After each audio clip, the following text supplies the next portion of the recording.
എല്ലാ പ്രേക്ഷകർക്കും ക്ഷേത്രാങ്കണത്തിലേക്ക് സ്വാഗതം. മധ്യ കേരളത്തിലെ തന്നെ അതിപുരാതന ശ്രീരാമസ്വാമി ക്ഷേത്രമായ തൃക്കളത്തൂർ ശ്രീരാമസ്വാമി ക്ഷേത്രത്തെക്കുറിച്ചാണ് ഇന്നത്തെ ക്ഷേത്രാങ്കണത്തിൽ.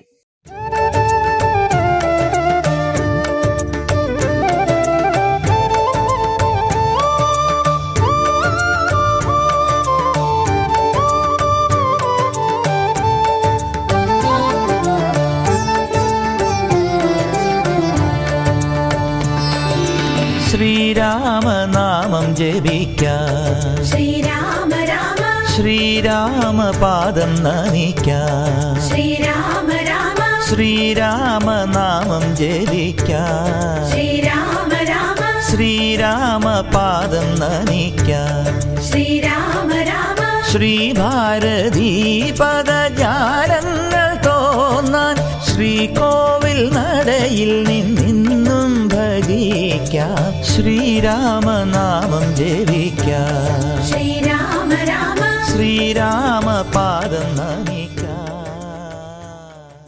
എറണാകുളം ജില്ലയിൽ പെരുമ്പാവൂർ മൂവാറ്റുപുഴ MC റോഡിൽ മണ്ണൂർ ജംഗ്ഷനിൽ നിന്നും 500 മീറ്റർ മാറിയാണ് ക്ഷേത്രം സ്ഥിതി ചെയ്യുന്നത്. കിഴക്കേ നടയും പടിഞ്ഞാറേ നടയുമാണ് പ്രവേശന കവാടം. അതിൽ പ്രധാനമായും കിഴക്കേ നടയാണ് പ്രവേശന കവാടമായിട്ടുള്ളത്.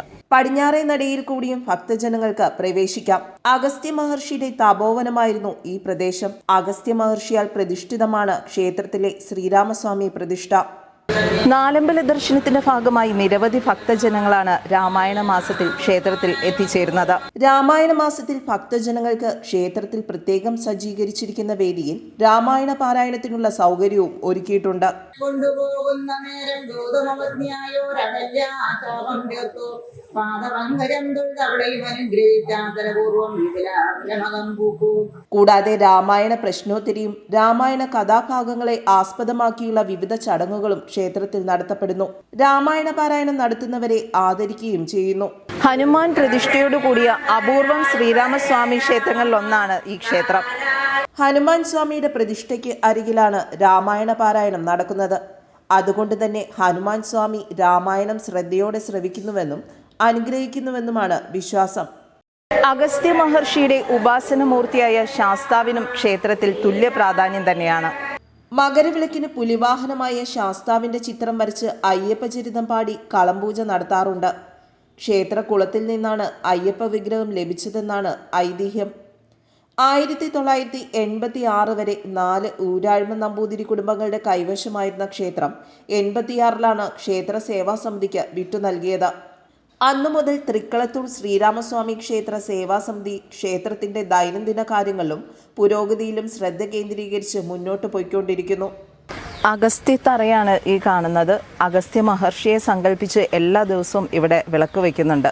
കൂടാതെ ദുർഗാദേവി, നാഗരാജാവ്, നാഗയക്ഷി, ബ്രഹ്മരക്ഷസ് എന്നീ ഉപദേവന്മാരുമുണ്ട്.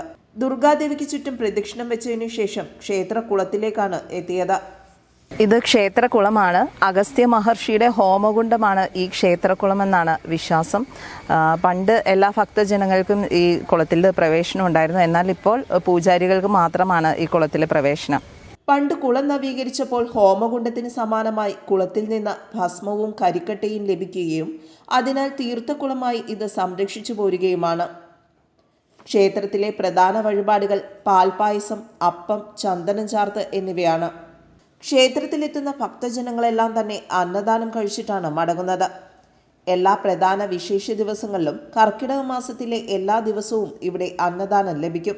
ക്ഷേത്രത്തിന്റെ കിഴക്കേ നടയ്ക്കരികിലാണ് അരയാല് സ്ഥിതി ചെയ്യുന്നത്. ധനുമാസത്തില് തിരുവാതിരക്കളി അതുപോലുള്ള ചടങ്ങുകളെല്ലാം നടക്കുന്നത് ഈ അരയാലിന് ചുവട്ടിലാണ്. നൂറ്റാണ്ടുകൾ പഴക്കമുള്ള അരയാൽ മുത്തശ്ശൻ ചരിഞ്ഞതിനെ തുടർന്ന് അതേ സ്ഥാനത്ത് ആലിന്റെ പുതിയ തൈ നടുകയും ഷോഡശ കർമ്മങ്ങൾ നടത്തി പരിപാലിച്ചു വരികയും ചെയ്യുന്നു. ആശ്രിതർക്ക് അഭയവും അനുഗ്രഹവും നൽകി ദേശനാഥനായി വാണരുളുന്ന ഭഗവാൻ ഓരോ ഭക്തനും നൽകുന്ന ആത്മനിർവൃതി അളവറ്റതാണ്. ജീവിതത്തിന്റെ ഏതൊരു പ്രതിസന്ധിയിലും തൃക്കളത്തൂരപ്പന്റെ അനുഗ്രഹത്തിനായി എത്തുന്ന ഭക്തരുടെ എണ്ണം അനുദിനം വർദ്ധിച്ചു വരികയാണ്.